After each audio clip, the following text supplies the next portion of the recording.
ఒకటండి, ఒక డాక్టర్ చదివితే పాస్ అయితే ఖచ్చితంగా ఓ హాస్పిటల్లో ఉద్యోగం వస్తుంది, లేకపోతే క్లినిక్ పెట్టుకోవచ్చు. జబ్బులు పెరుగుతూనే ఉంటాయి. పాపం అది కష్టమైన ప్రొఫెషన్. ఎంతమంది జబ్బులు ఉన్న వాళ్ళకి మాస్క్ లేకుండా ట్రీట్మెంట్. అస్సలు ఏ గ్యారంటీ, ఒక రాజకీయ నాయకుడు కూడా ఓ పదవి వస్తే 5 ఏళ్ళు ఉంటుంది నమ్మకం దాదాపుగా. అవును. కానీ అస్సలు ఎలాంటి గ్యారంటీ లేనటువంటి ప్రొఫెషన్ ఏదైనా ఉంటే సినిమానే. అవును. అసలు ప్రపంచంలో పెరినియల్ లాస్లో ఉన్నటువంటి ఏకైక ఇండస్ట్రీ సినిమానే. ఎప్పుడు లాస్లో ఉంటుంది. పెరినియల్ లాస్ అనేది పర్ఫెక్ట్. 10లో 1 సక్సెస్ అవుతుంది, 9 పోతారు. అవును. కానీ వస్తున్నాడు అంటే సినిమాకు ఉన్నటువంటి పవర్. ఆయన మహనీయుడు ఎవరైతే ఆ ఫ్రేమ్ కనిపెట్టాడో కానీ ఎంత డ్రాయింగ్ పవర్ అండి వాళ్ళ.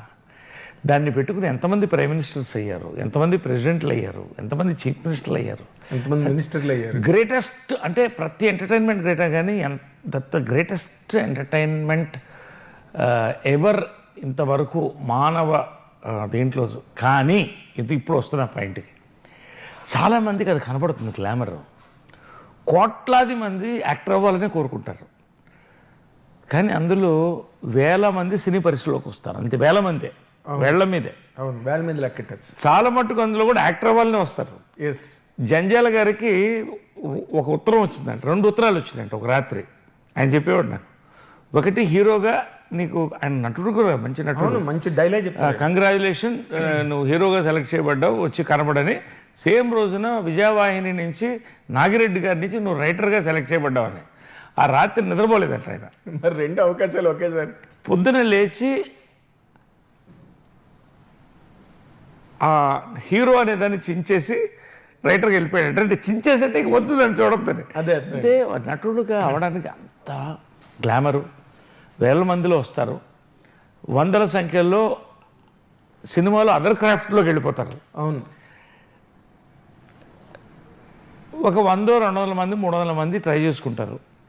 దాంట్లో ఇవాళ 12 కోట్ల మంది తెలుగు వాళ్ళ, 12 కోట్లు తిప్పి కొడితే సక్సెస్ఫుల్ యాక్టర్స్ మొత్తం హీరోలు అందరు కలిపితే కూడా 50 మంది కంటే ఉండరు. ఆ శాతం నేను ఎందుకు చెప్తున్నానంటే అందరికీ చెప్తున్నాను ఇది. దానికన్నా భయపడద్దు, బట్ ఆలోచించాలి మనం ఏమిటి ప్రయత్నించడం తప్పలేదు. ఇవాళ మీడియం చాలా పెరిగింది. ఇవాళ ఓటీటీలో ఆ రోజుల్లో అసలు ఏముండేదండి, 3 స్టూడియోలు, ఎస్, ఓ 50 సినిమాలు. ఎస్.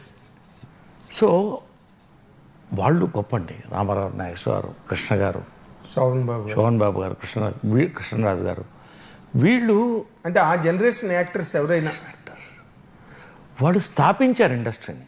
అవును. ఇవాళ మనం అంతా అనుభవిస్తున్నటువంటి ఇది వాళ్ళు చేసింది. అవును, వాళ్ళు నిర్మించింది ఇది. కాబట్టి ఇప్పుడు స్కోప్ బాగా ఉంది, చేయొచ్చు. 100 మంది టీవీలోకి వెళ్ళొచ్చు, ఇటు వెళ్ళొచ్చు. ఏదైనా కూడా ఫైనల్గా అక్కడికి వస్తే it's guarantee less profession. Guarantee లేదు, కానీ గాలిలో దీపం పెట్టినట్టే. ఇంకోటి కాంట్రవర్షియల్ పాయింట్ కావచ్చు నేను చెప్తున్నా, నెపోటిజం అనేది ఎక్కువ మాట్లాడుతున్నారు ఇప్పుడు. నెపోటిజం వారసత్వం అని ఐ డోంట్ బిలీవ్. సినిమాలో వారసత్వం ఉండదండి. బంధుప్రీతి అయినా ఉండదు. నెపోటిజం అంటే చాలా మందికి అర్థం కాకపోవచ్చు. అదే నేనేమంటానంటే, టాలెంట్ లేకపోతే, టైం బాగా లేకపోతే ఎంత తోసినా ముందుకు వెళ్ళరండి. పేర్లు చెప్పండి నేను.